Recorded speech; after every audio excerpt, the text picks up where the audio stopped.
You've been pulling away, keeping your distance, playing it cool. And suddenly, he's the one texting first. He's the one asking questions. He's the one who can't seem to stop thinking about you. What just happened?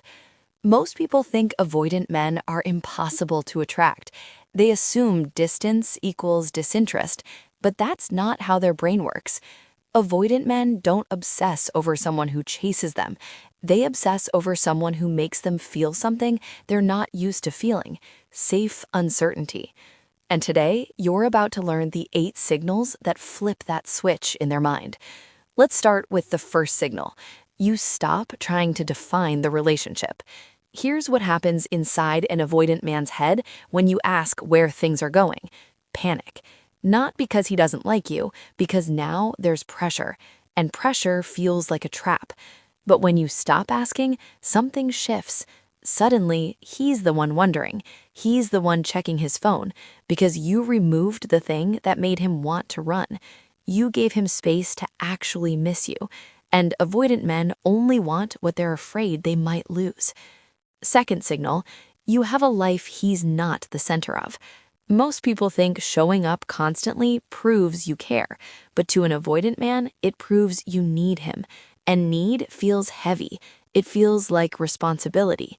But when you're genuinely busy, when you cancel plans because you actually have something going on, when your world doesn't revolve around his availability, he notices. Because now you're not an obligation, you're a mystery. And avoidant men are wired to chase what they can't fully predict or control.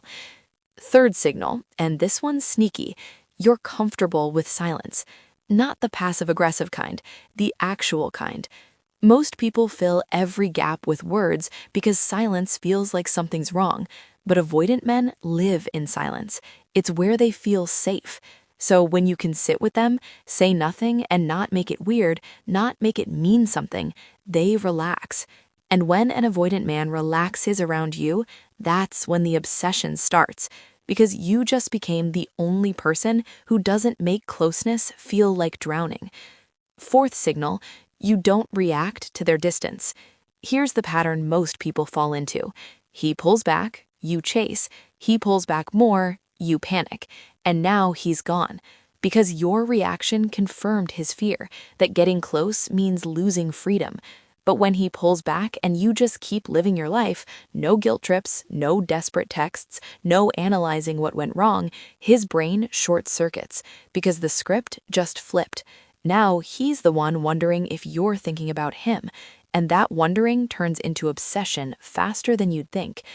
Fifth signal, you're emotionally honest without being emotionally dependent.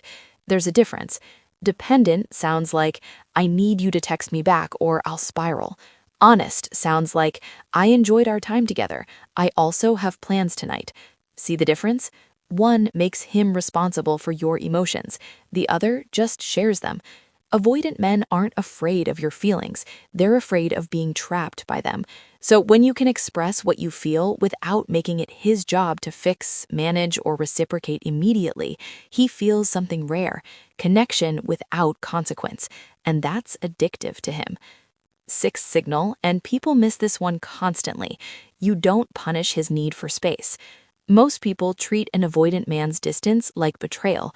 They get cold, they get distant back, they make him feel guilty for needing what he needs. And that just proves his point, that relationships are traps.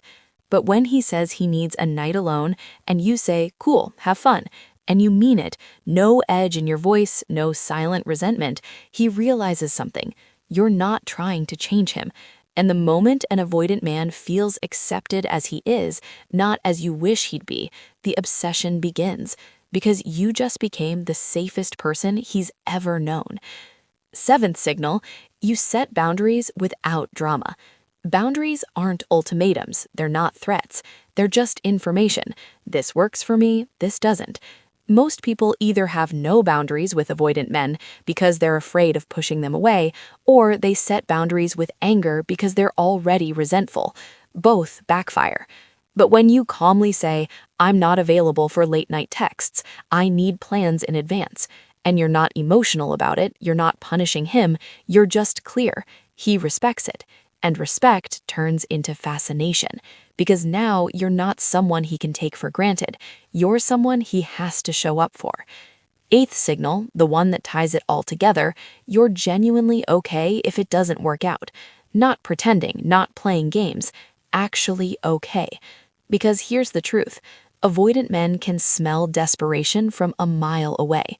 Not because they're cruel, because their entire nervous system is wired to detect when someone needs them to be something they're not ready to be. But when you're with them because you enjoy them, not because you need them to complete you, not because you're trying to fix them or prove something, the pressure disappears. And without pressure, they can finally feel what's actually there, the attraction, the curiosity, the pull. And that's when they start obsessing, because you're the first person who made closeness feel optional, which, ironically, is what makes them want it most. So here's the real answer to the title question. Avoidant men don't obsess over perfect people. They obsess over people who make them feel free and wanted at the same time. That's the tension their brain can't ignore. And every single one of these 8 signals creates that exact tension. You're close but not clingy, present but not dependent, interested but not desperate. And that combination is kryptonite to the avoidant mind. Now I want to hear from you. Which of these signals surprised you the most, and which one do you think you've been getting wrong? Drop your thoughts below. And if you want to know how to activate the other side of male psychology, the part that makes any man want to protect, provide, and prioritize you, watch the next video, 10 behaviors that trigger the hero instinct. You won't believe how simple number 3 is.